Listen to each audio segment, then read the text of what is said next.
unción de David. La unción de David.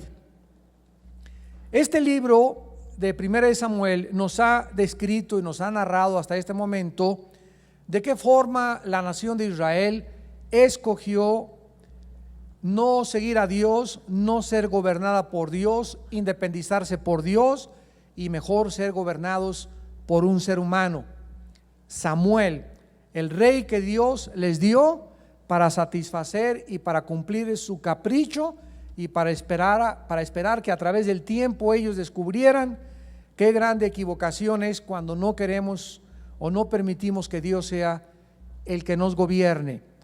Saúl fue un hombre, un rey que al principio era muy humilde, con diferentes dones, con diferentes y grandes bendiciones por Dios, privilegios dados profundamente por Dios en su vida personal, en su vida de gobierno, pero que sin embargo conforme pasó el tiempo algo le sucedió.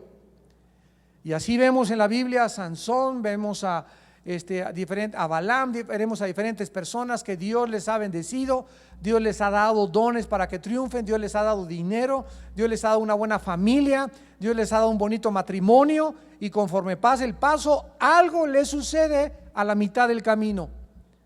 Y esto algo que les sucede es algo que comienza a deteriorar, a minar, a leudar su vida personal, porque todo comienza con nuestra moral. Todo comienza con nuestra propia vida. Si yo estoy mal, contamino a mi esposa, contamino a mis hijos, contamino a mis amigos, a mis hermanos. Todos somos o bendición para el mundo o maldición para los demás. No hay una fuente, no puede echar agua amarga y agua dulce al mismo tiempo. O bendecimos o estamos maldiciendo a las personas a nuestro alrededor. En este pasaje, donde comenzamos a ver que ya el protagonista principal de aquí en adelante va a ser un hombre llamado David, es porque este hombre Saúl apostata, se aleja de Dios y nunca comprendió que la obediencia a la palabra de Dios es mucho más importante que cualquier actividad, que cualquier sacrificio, que cualquier cosa que hagamos. Llegó el momento en que Dios desechó totalmente a este hombre llamado Saúl, y en este pasaje se describe la unción secreta que David experimenta de manos del profeta Samuel, desconocido hasta este momento por todos. Y en una distancia muy lejana se encontraba un pastorcito de ovejas, que sería el reemplazo que Dios había escogido para ser el próximo o futuro rey sobre la nación de Israel. Pero esta no solamente iba a ser una unción secreta, sino que este muchacho iba, a partir de esta unción secreta, a comenzar a servir muy pronto en la corte del palacio real y a los pies de aquel que muy pronto también lo iba a reemplazar, a los pies del rey Saúl. Por supuesto que Saúl, cuando invita a David a comenzar a trabajar en el palacio, nunca se hubiera imaginado que este muchacho vendría a servirle y sería el futuro gobernante o monarca de la nación de Israel. ¿Qué retrato tenemos aquí en este capítulo 16 de este grande drama? Un retrato del cambio del poder más grande de la nación de Israel, siendo transferido secretamente de un rey gobernante a un muchacho pastor. Esta es la historia dramática que el Espíritu Santo nos comienza a revelar y a develar por el Espíritu de Dios, porque por causa, insisto, de la desobediencia del rey Saúl, fue removido de su cargo por la mano del juicio de Dios. Sin embargo, a pesar de que Dios hace a un lado a Saúl y ya no le permite continuar gobernando la nación de Israel, nadie es indispensable en la obra de Dios. Nadie puede estorbar los planes eternos de Dios. Pero esta obra iba a continuar y Dios escoge ungir a este pequeño pastorcito y este muchacho se convertiría en el futuro gobernante del pueblo de Dios. Al iniciar este capítulo, encontramos que dos errores, dos faltas del profeta Samuel, dos, podríamos llamarle dos impedimentos que nos van inmediatamente a ilustrar de qué forma nosotros podemos repetir estos errores y estar evitando o tratar de impedir el plan de Dios en nuestra vida. Comienza así nuestro estudio. Dijo Jehová a Samuel: ¿hasta cuándo llorarás a Saúl, habiéndolo yo desechado, para que no reine sobre Israel? Llena tu cuerno de aceite y ven. Te enviaré a Esaí de Belén, porque de sus hijos me he provisto de rey. Aquí encontramos que Dios ya había terminado con Saúl.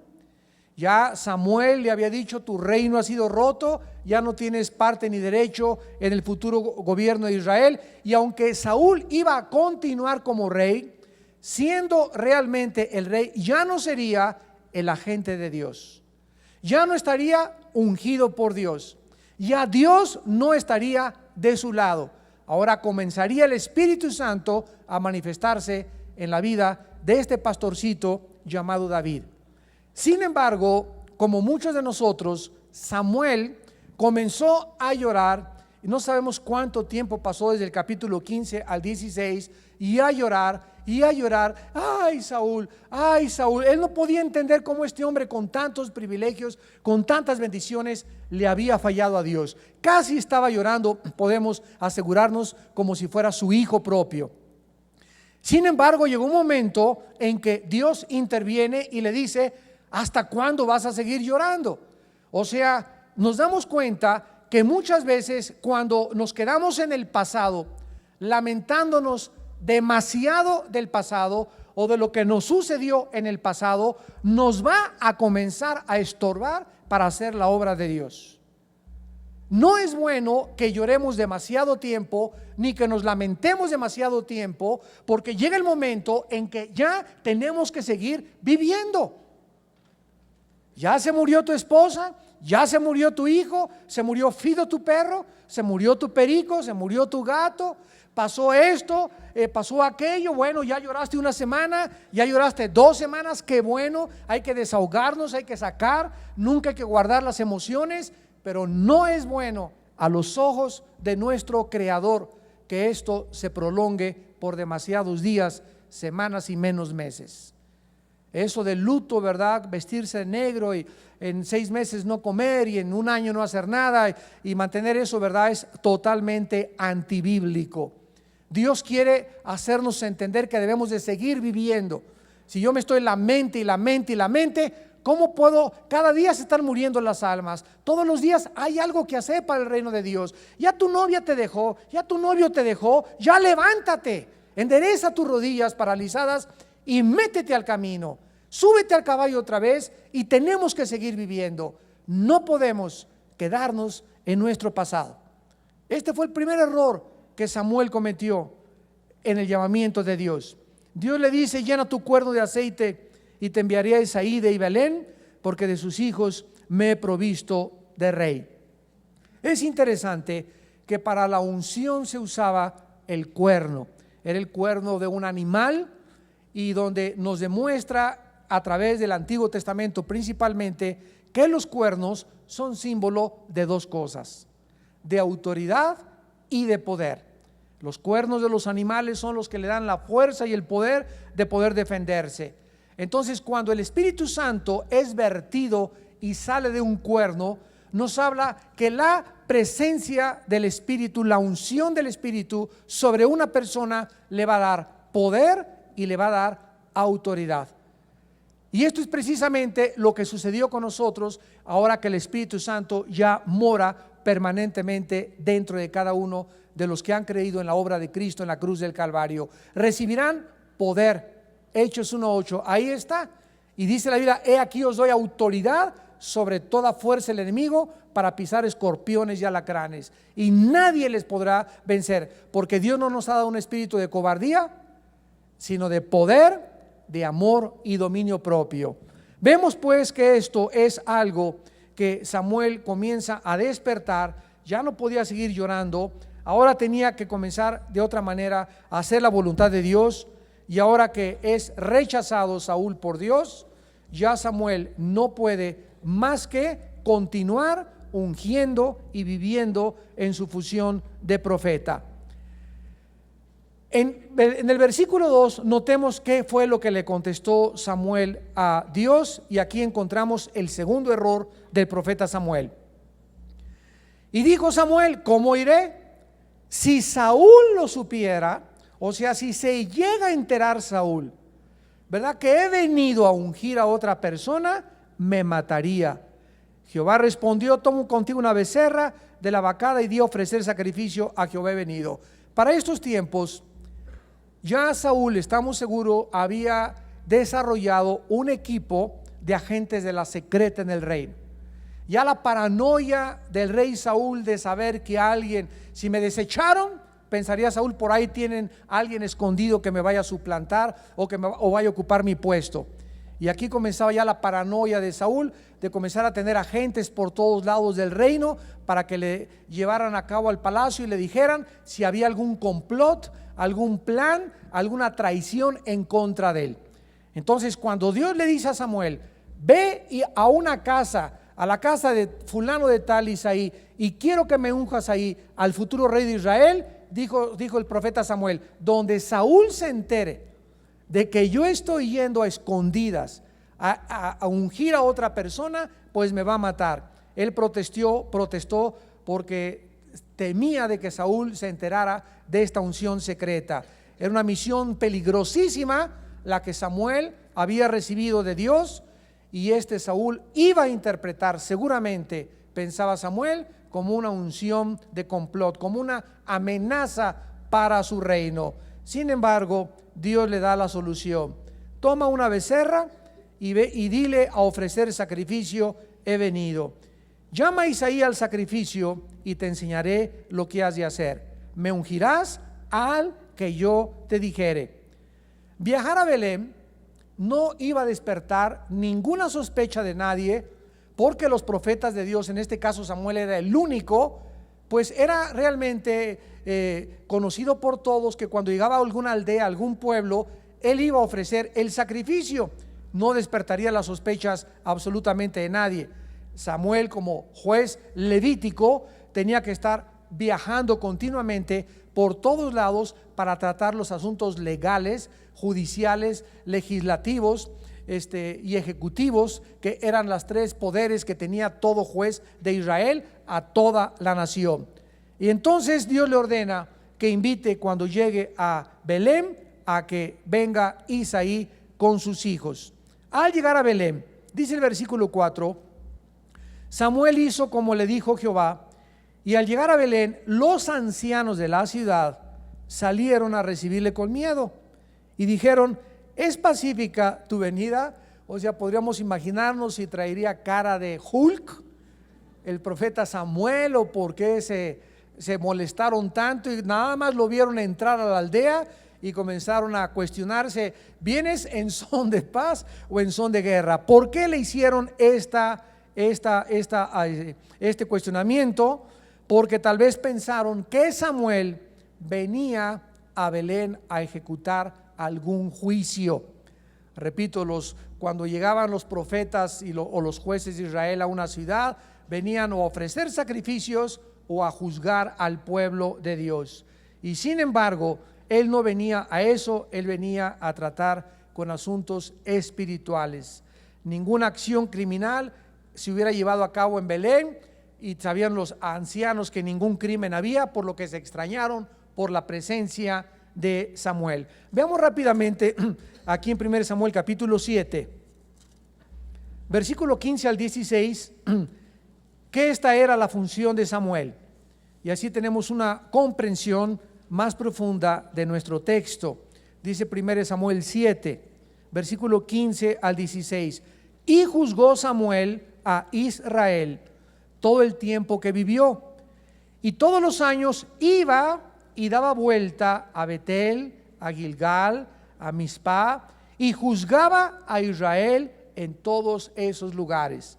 Así pues, esta era la función, estas eran las responsabilidades de Samuel como profeta. Lo ven entrar y dicen, segurísimo que viene aquí algún juicio, y entonces él les contesta, no vengo a ofrecer un sacrificio, y ya nadie estaría descontento, no habría sospechas de que alguien fuera con el chisme con Saúl para decirle, ya vinieron aquí a ungir a nadie. No dijo a nadie, vengo a ofrecer un sacrificio.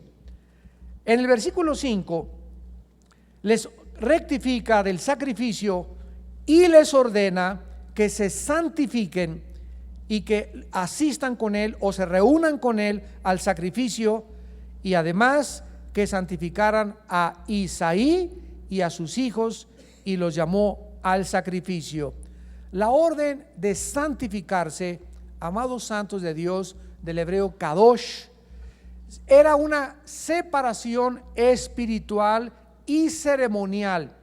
Vamos a ver rápidamente que cuando Dios mandaba a que alguien se santificara, siempre se lavaban las ropas.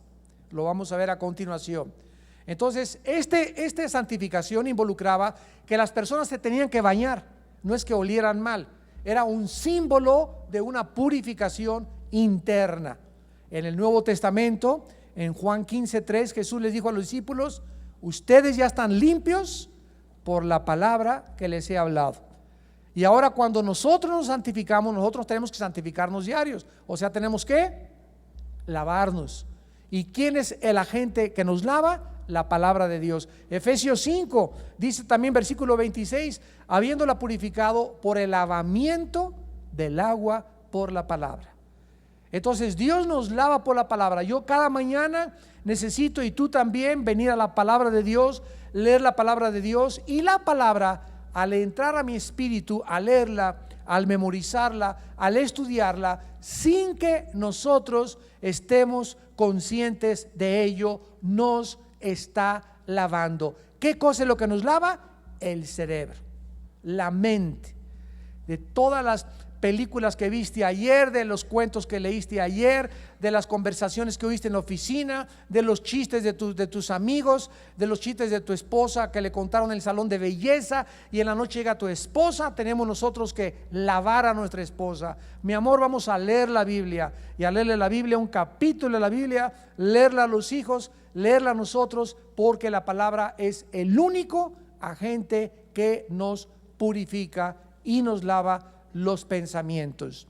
Vean rápidamente en Éxodo capítulo 19 esta grande verdad. Éxodo 19, versículo 10 y versículo 14. Dice en Éxodo 19:10, y Jehová dijo a Moisés, ve al pueblo y santifícalos hoy y mañana, y laven sus vestidos.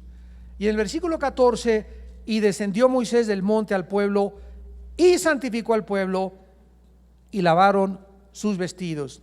Vemos pues que ahora Dios nos ha vestido con ropas de justicia, y ahora tenemos, repito, era un símbolo la santificación, y el lavamiento de la ropa era un símbolo que en aquel tiempo se hacía por afuera, era un símbolo de lo que nosotros debemos hacer por dentro. Pero más importante de todo era que la persona, al santificarse, al lavarse sus vestidos, nosotros cuando nos lavamos con la palabra, nuestra actitud sea buscar a Dios con todo el corazón, cada noche antes de acostarnos, cada mañana levantarnos, arrepentirnos, confesar nuestros pecados, para que podamos verdaderamente ser lavados. Si confesamos nuestros pecados, la sangre de Jesucristo nos limpia de toda maldad. Primera de Juan 1, versículo 9. Así pues, esta santificación, ¿verdad?, es algo que nosotros tenemos que estar continuamente llevando a cabo, y era simbolizada en el Antiguo Testamento a través del lavamiento de los vestidos. En los versículos del 6 adelante, 1 Samuel 16, comenzamos a ver el registro de lo que sucede cuando Samuel entra a la casa de un hombre llamado Isaí. Dios tenía ya su plan perfecto, ya sabía que en esa casa ya sabía que ahí de los 7 hijos que tenía Isaí, el octavo iba a ser llamado para que pudiera ser el futuro rey de Israel. ¿Por qué no le dijo Dios a Samuel: ve a casa de Isaí y por favor hay un muchachito que es el menor de todos los hermanos que se llama David, a ese me unges? Dios no le dijo eso a Samuel. Él le dijo: ve a la casa de Isaí y ahí te voy a decir quién va a ser. Entonces Samuel llegó a la casa de Isaí y le dijo: tráeme a tus hijos. Y vino Eliab, de los más grandes a los más chicos, comenzó ahora sí que el desfile delante del profeta de Dios. Y llegó el más grande de todos y se veía muy bien parecido, se parecía tal vez a Saúl, etcétera, etcétera. Y entonces dijo Samuel el profeta para en su corazón: segurísimo que este hombre es el futuro rey de Israel.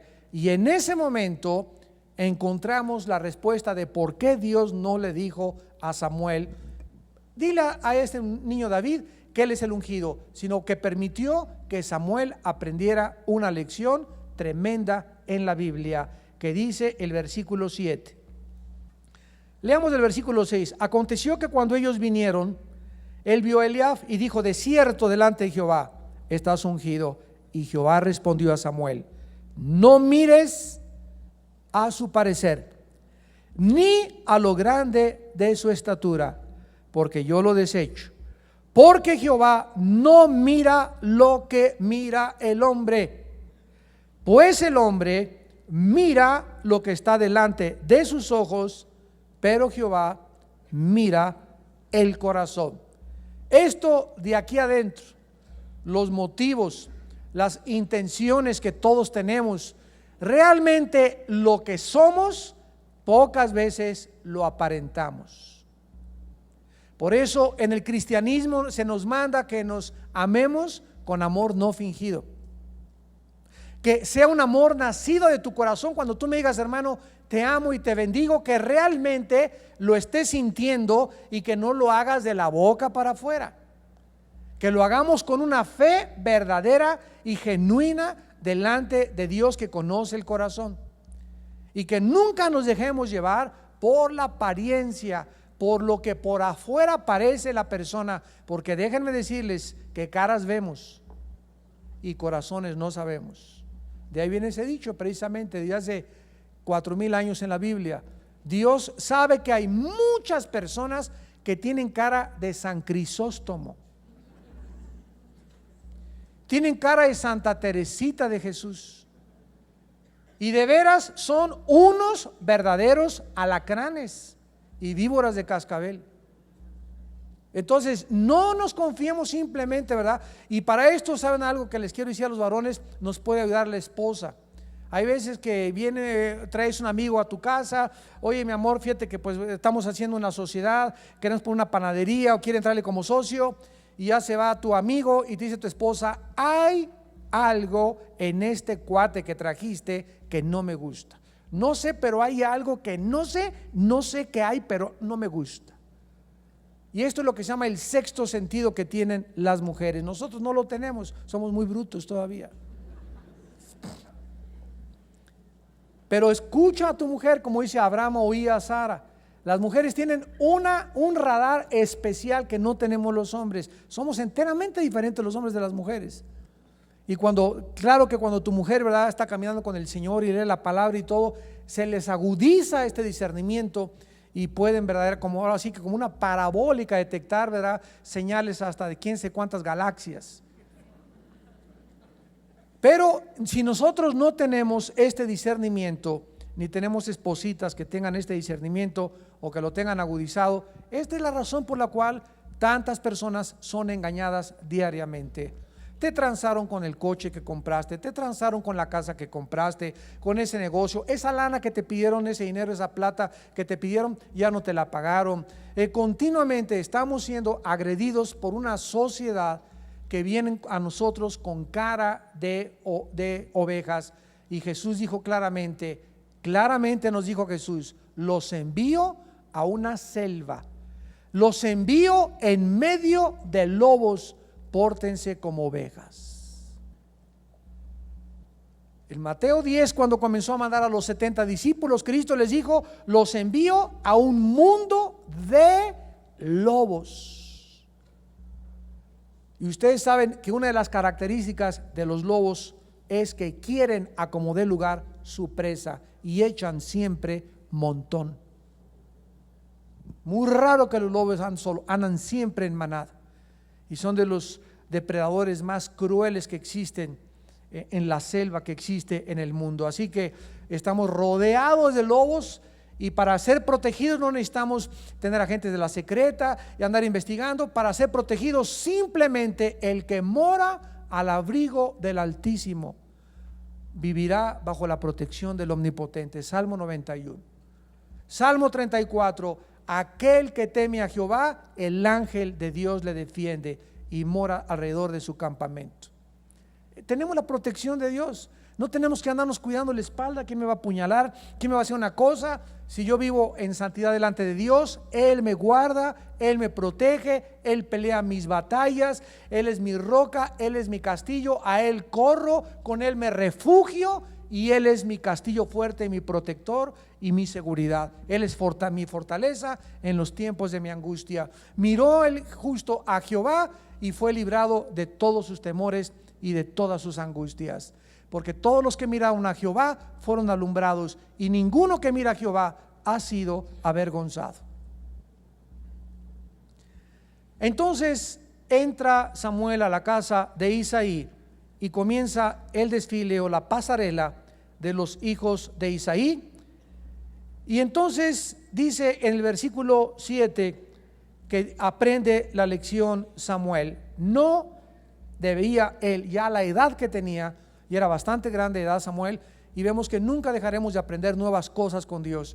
Ahora ya no iba a ser nunca guiado por la apariencia. Él creyó que como Saúl, el primer rey, tenía características y dones y iba a ocupar ese puesto. Nunca iba a ser. Quiero darles un consejo a todos mis hermanos que tienen empresas, que tienen negocios, o pastores que nos ven que tienen iglesias. Siempre que nosotros llamemos a una persona a ocupar una posición o un puesto, es 1000 veces mejor buscar a alguien que sea leal a que sea competitivo. 1000 veces mejor.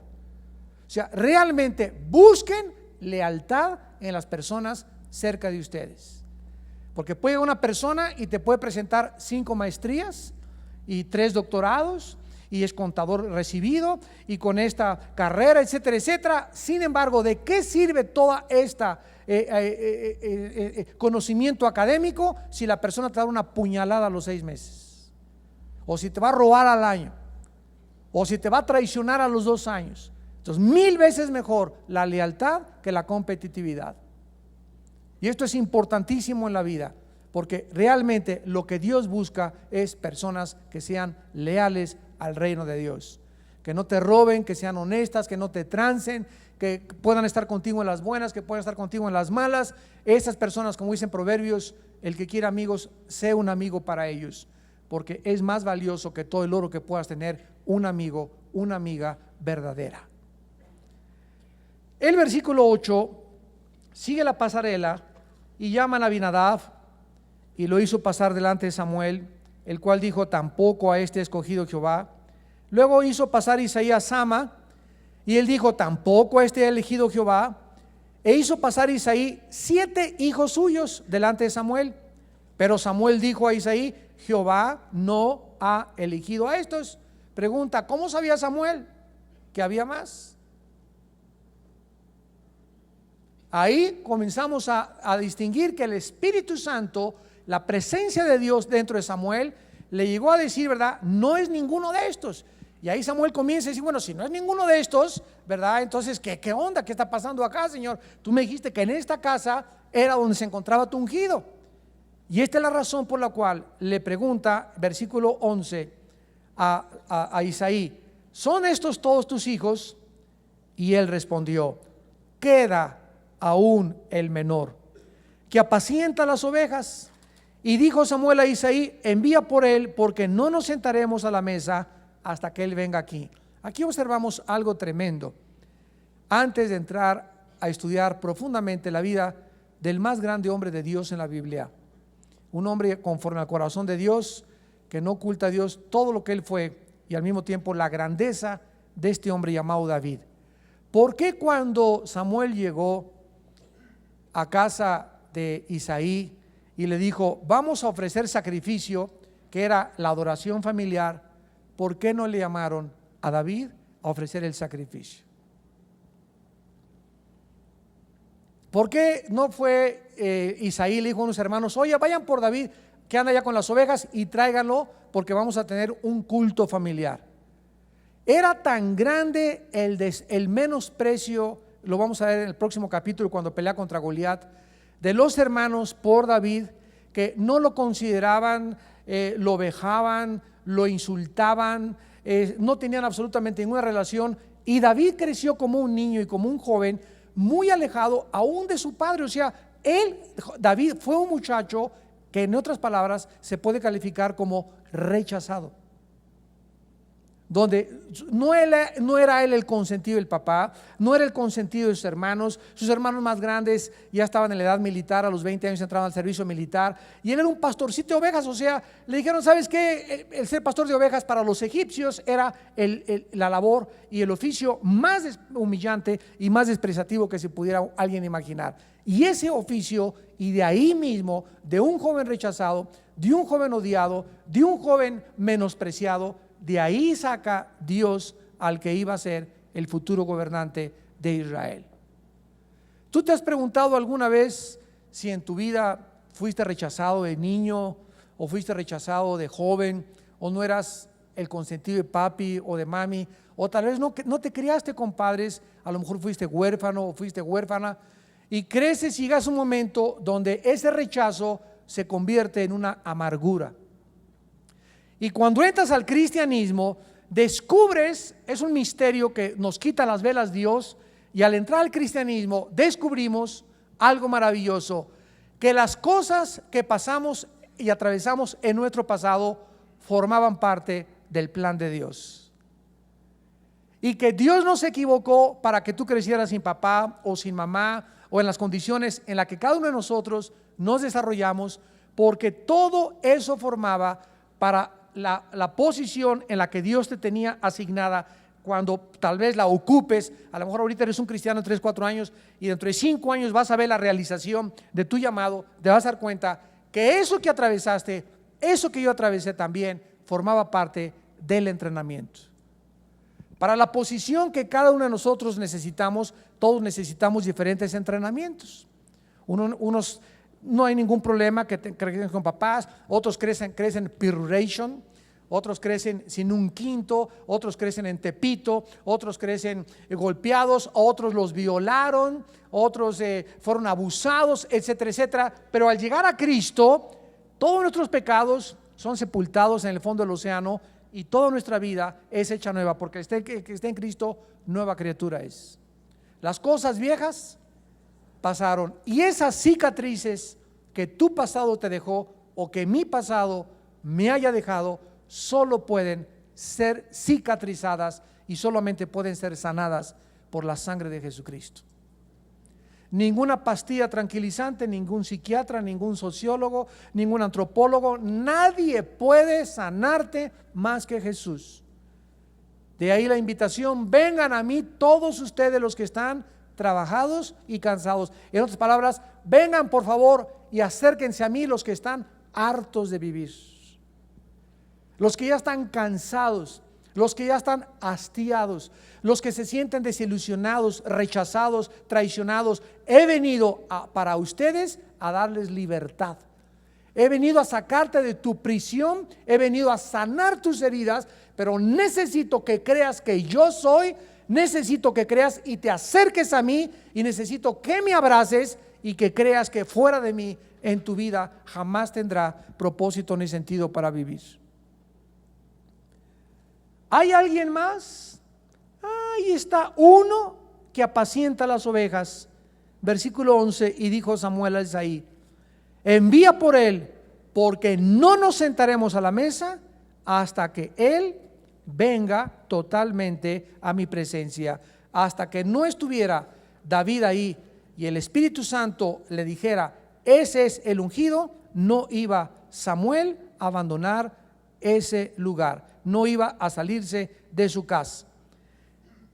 Envió pues, versículo 12, por él y le hizo entrar.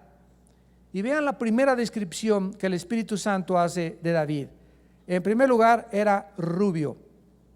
2, era hermoso de ojos, posiblemente tenía ojos azules o verdes, y de buen parecer.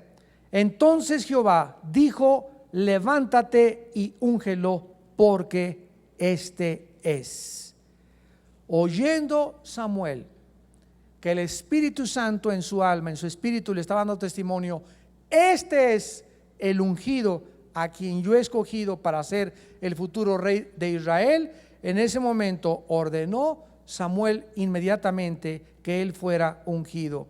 Dice el versículo 12, era hermoso, de buen parecer, y se le dijo, úngelo porque este es. ¿Saben ustedes que la palabra ungir, amashiach, en el hebreo, significa escoger un vaso, escoger a una persona para que pueda Dios usarla? Y escuchen, en el Antiguo Testamento, no todas las personas que se les llama ungidas, nosotros creemos ya bajo el nuevo pacto que cuando hablamos de un ungido estamos hablando de un cristiano, y esto es correctísimo, porque la palabra cristiano, Christos, significa del griego krios, que es ungido. Anos significa pequeño. Christi ano, cristiano, significa pequeño ungido.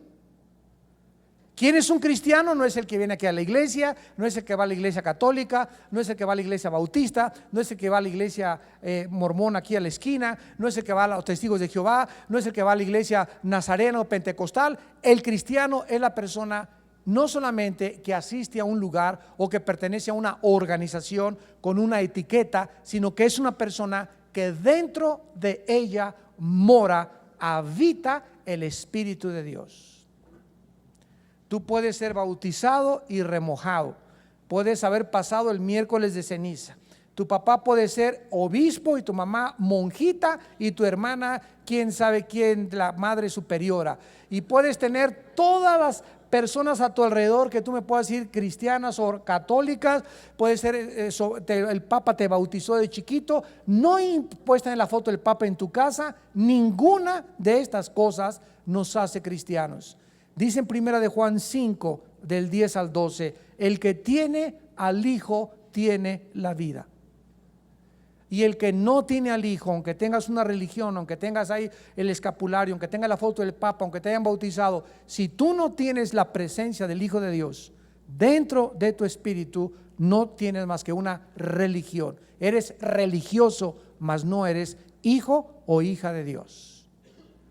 Entonces en el Antiguo Testamento encontramos personas como el rey Ciro de Persia, que se le llama el ungido de Dios, porque repito, eran personas que Dios señalaba para su servicio sin que supieran ellas que estaban siendo usadas por Dios. Nabucodonosor entra a Jerusalén en el año 605 a.C. y dice la Biblia, mi siervo Nabucodonosor. Dios le llama a su siervo, porque Nabucodonosor estaba invadiendo Jerusalén y estaba siendo el instrumento de Dios para castigar a su pueblo. Sin que él supiera que estaba siendo usado por Dios, era el plan de Dios que Nabucodonosor entrara, arrasara a Jerusalén y se llevara cautivos a Babilonia a la mayoría de los judíos. Entonces hay muchas personas que no lo saben y que son siervos o que están sirviendo a los propósitos eternos de Dios. Muy bien, entonces versículo 13, Samuel toma el cuerno del aceite, lo unge en medio de sus hermanos y desde aquel día en adelante, o sea, antes de este momento, antes de este atardecer, antes de este día, David no había recibido, nunca había venido sobre su vida el Espíritu Santo. Fue desde este momento cuando el cuerno lleno de aceite le es derramado a David, que desde ese momento el Espíritu de Jehová vino sobre David, no vino dentro de David, vino arriba de él. O sea, hay una unción que permanece entre nosotros, 1 Juan capítulo 2, y hay otra unción que es la que necesito tener todos los días arriba de mí, que es la que me capacita para poder hacer la obra de Dios. Yo puedo ser cristiano, tener al Espíritu Santo y vivir en pecado.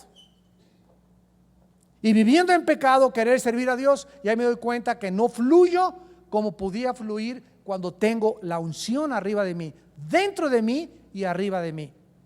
Los apóstoles en Pentecostés ya habían recibido la vida nueva, ya había soplado Dios dentro de ellos, Jesús, ya habían recibido el Espíritu Santo, ya ellos, sus nombres estaban escritos. Cuando los mandó Dios a predicar, llegaron contentos. Echamos demonios, y Cristo les contesta: no se regocijen de echar demonios, regocíjense de que sus nombres ya están escritos en el libro de la vida. Entonces en Pentecostés viene el Espíritu sobre de ellos para capacitarlos para el ministerio, para que ellos comenzaran con el poder de Dios a testificar. El Espíritu Santo nos capacita para el servicio, el Espíritu Santo nos regenera y nos hace nacer de nuevo. Son varias experiencias con el Espíritu Santo, y por todos los hechos vemos que y fueron llenos del Espíritu Santo, y fueron llenos del Espíritu Santo, porque tenemos muchas llenuras después de haber recibido al Espíritu Santo. Ahí es donde muchos teólogos se confunden entre el recibir al Espíritu Santo, tener al Espíritu Santo, el bautismo del Espíritu Santo y la llenura del Espíritu Santo.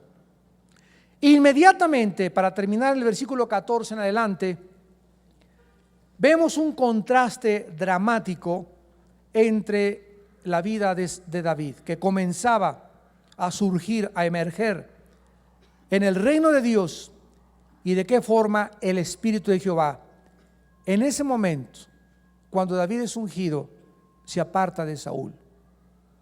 El Espíritu Santo sale, deja ya a Saúl para jamás tratar con su vida, y ese Espíritu Santo, que era la unción que capacitaba, le daba poder, le daba autoridad, dirección, sabiduría, inteligencia, conocimiento, revelación al rey Saúl, lo deja, y entra ese espíritu en la vida de este muchachito que aquí tenía aproximadamente 17 años. Apúntale, David aquí tenía aproximadamente 16 o 17 años de edad. Lo vamos a ver por qué en los próximos capítulos. Y entonces se sale el Espíritu de Dios de Saúl, y como un vacío nunca puede quedar sin ser llenado, el vacío es ocupado ahora por un espíritu malo que atormentaba al rey Saúl de parte de Jehová. O sea que ningún espíritu, ningún demonio, esta palabra espíritu malo, ruach ra, en el hebreo ruach ra, ra es la palabra para malo, para lo peor que hay en el Antiguo Testamento. Este espíritu malo, este ruach ra, que estaba operando, atormentando, causándole convulsiones a Saúl, causándole perturbaciones, causándole temor, intimidándole, porque la palabra atormentar es la palabra hebrea bat, B grande, doble A, TH, bat, y significa atemorizar, intimidar. Es la causa más grave de intimidación. ¿Qué hacen los demonios? Principalmente vienen a mi mente a causarme de temor, a causarme temor. Temor de vivir, temor de qué voy a hacer mañana, temor de viajar, de subirme al avión, temor de las arañas. A quién sé cuántas fobias existen, creo que existen más de 500 fobias: a las arañas, a los alacranes, a los espacios cerrados, claustrofobia, etcétera, etcétera. Todo aquello que me cause temor me congela, me impide desarrollarme. Yo no puedo caminar en la vida y tenerle miedo a nada si quiero ser un vaso delante de Dios, porque Dios no nos ha dado espíritu de temor, sino al contrario, es un espíritu de valor para enfrentar la vida. Si yo tengo temor de la familia, temor de mis amigos, temor de mi jefe que me harán, temor de que si no le hago la barba mi jefe me va a despedir, temor de que si no le hago la barba a esta persona ya no voy a ser su amigo, no va a ser el negocio, temor de que si mi amigo el diputado no sube y ocupa el puesto, yo no me voy a quedar sin trabajo. Cuando comienzo a poner mis ojos en las personas y comienzo a llenarme de temores y poner mi confianza en los seres humanos, el Espíritu de Dios le causa dolor. Lo contristo, extingo, apago el poder de Dios dentro de mi vida. Veamos rápidamente en Deuteronomio, en penúltimo lugar, Deuteronomio capítulo 28, de qué forma estos espíritus, estos demonios, que ya cuando el Espíritu Santo no estaba para dirigir a Saúl, protegerlo, ahora vean ustedes el precio tan grande que se paga por el pecado. ¿Cuál es el precio por la desobediencia? Santos que me escuchan de Dios, damas y caballeros, amigos que nos acompañan en esta noche, el pecado es bien grave. El precio de no obedecer a Dios es vivir atormentado, deprimido, amargado, sin sentido ni propósito en la vida, comenzar a experimentar toda clase de problemas psicológicos, para después creer que la visita al psicólogo y la visita al psiquiatra me va a ayudar, o esa persona me va a poder solucionar mis problemas, cuando mi problema no es psicológico, es un problema espiritual que ha causado el problema psicológico. Porque cuando una persona comienza a bandear y ya no sea anormal mentalmente, esa persona tiene un caso, tiene un problema de pecado no resuelto, de algo que en el pasado no te has arrepentido, de algo que has jalado y jalado y jalado y jalado, y llega un momento en que nuestros pecados nos alcanzan. Tu pecado te alcanzará, dice el Señor.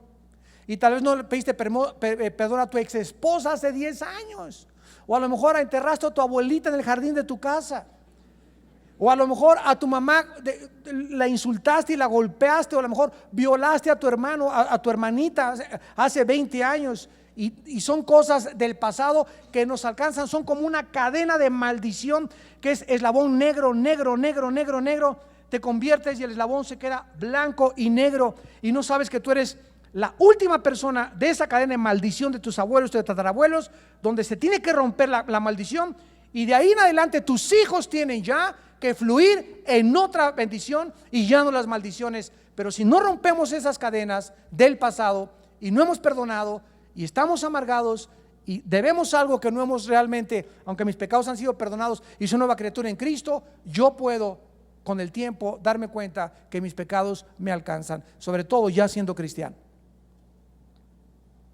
Sobre todo ya siendo cristiano. Basta un 5 pesos que hayas pedido prestados hace 3 meses que no hayas pagado. 5 pesos. Tus pecados te alcanzan. Y pasaron 3 meses y no has pagado los 5 pesos, o tu deuda ahí en la librería, o allá en los cassettes te volaste un cassette, o quién sabe lo que has hecho, en tu oficina una pluma, no sé, pero conforme pase el tiempo, si tú eso no lo traes y lo pones bajo la sangre de Cristo, ahí el diablo tiene una entrada a tu mente.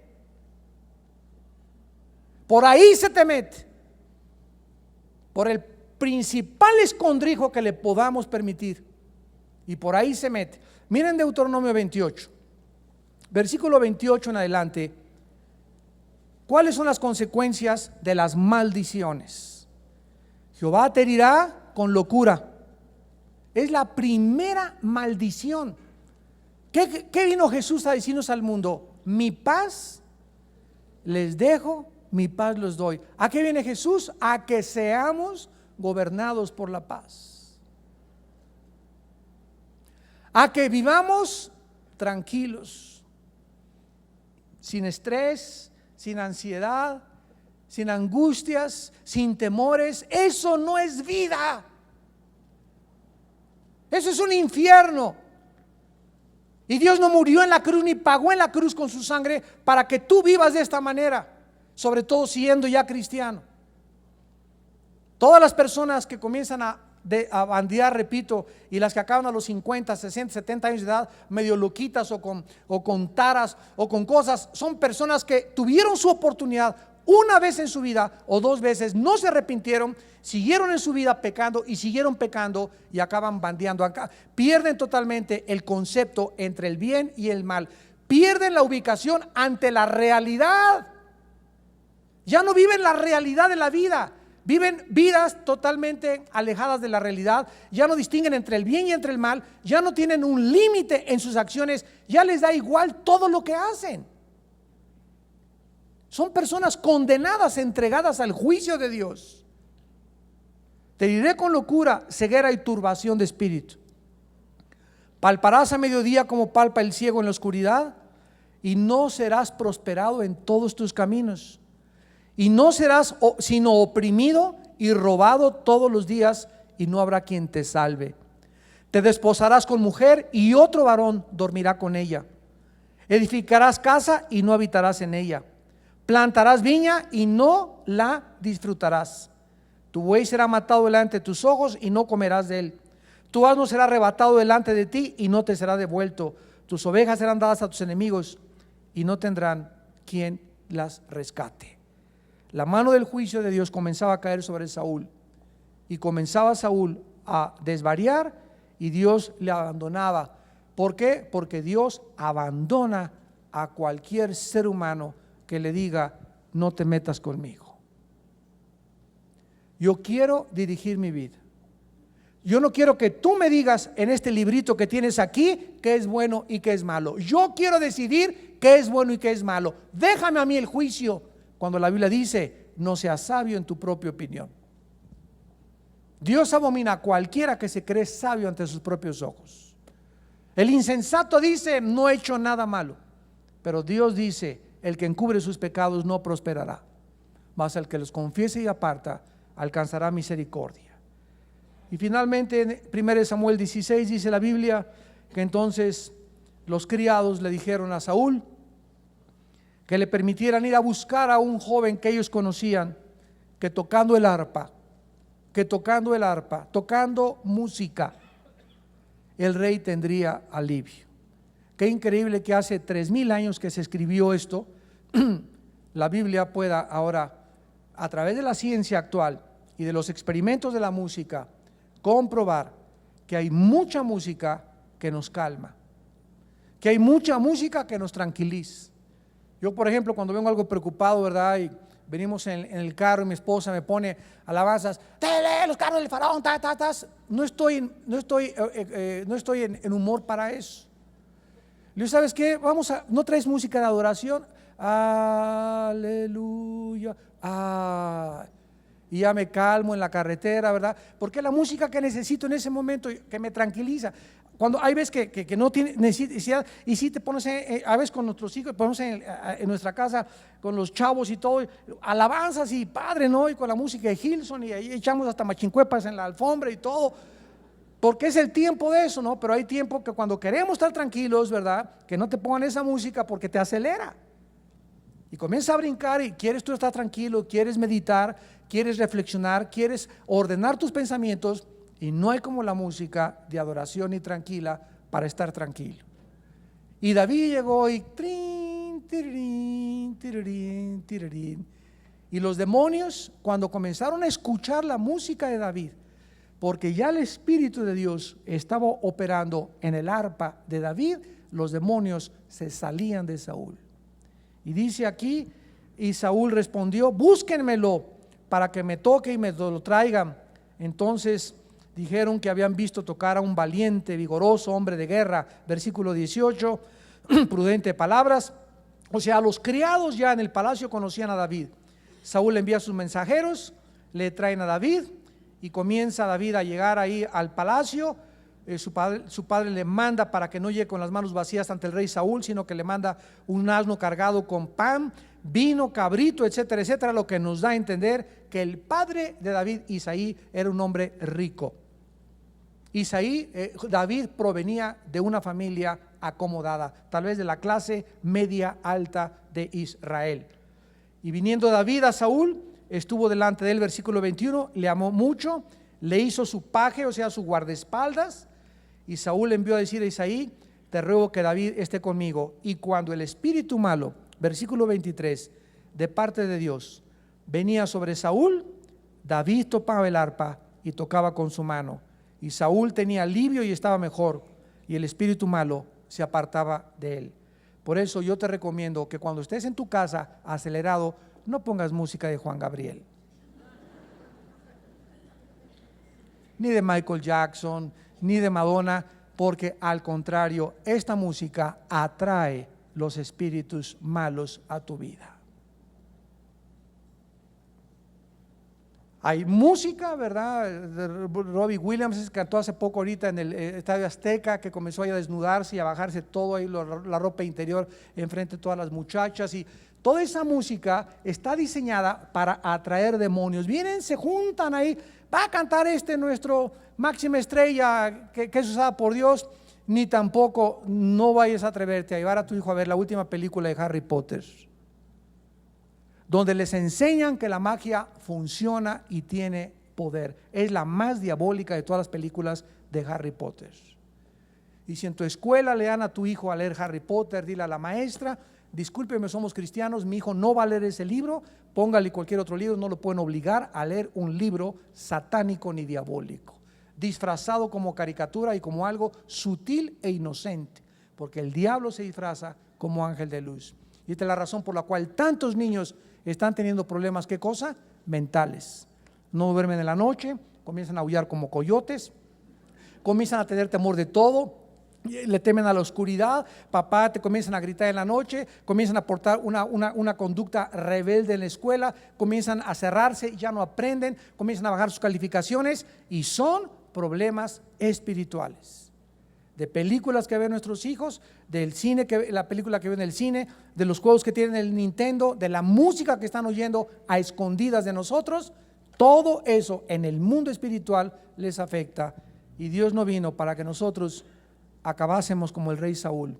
Él vino para que tú acabes como acabó Pablo, como acabó su hijo, despreciado y desechado entre los hombres, pero por cuanto sufrimos por Cristo, Él también nos exaltará y nos sentará junto a su Hijo Jesucristo, y seremos corregentes de Cristo y gobernaremos por los siglos de los siglos. Por cuanto has creído en la palabra de mi testimonio, yo también te bendeciré, dice el Señor, porque he venido para que tengan vida y para que la tengan en abundancia.